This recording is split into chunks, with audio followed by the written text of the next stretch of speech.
तबीयत है ठीक है दोस्तों, तबीयत है ठीक है। उम्मीद करना ठीक ठाक हो, खैर खैरियत ना लो। अल्हम्दुलिल्लाह आज मैं आ गया जो काम करने बैठे हैं ठीक है। आज मैं वर्कशॉप आ गया, अपने ड्यूटी के उत्ते वापस आ गया।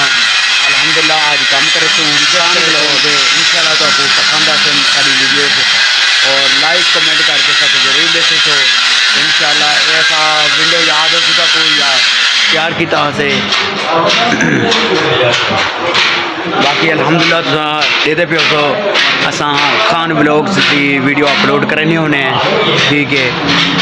मज़ीद जरा आके सबको कमेंट जरूर देते सो कि साड़ी एडे दे पे आओ हम पट्टियाँ कटने हैं चेक कर अपने पट्टियाँ पेंथियाँ ठीक है। हम इन्हें को कटना शुरू करें पे हैं। ये अपनी ग्राइंडर पई है थी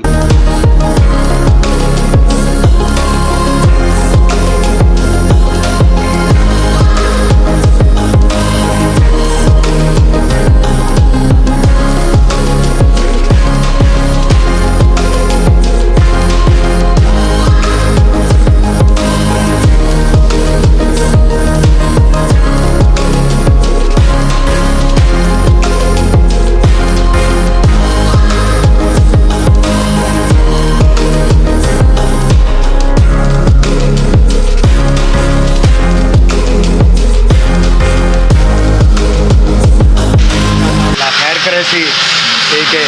तरक्की भी रहे थे सब मेरे चैनल दे विजिट भी करो। मजीद जरा तरक्की गाली सुन के तो मज़ा सी हूँ चस्सा ही चस्सा आसन इंशाल्लाह अल्लाह खैर कर सी। ये ढलाई वाले भाई बैठे ठीक है, ढलाई का काम करें ये उन्होंने तो पहले भी दिखाया से ये सिल्वर माल ढलाई करें ठीक है।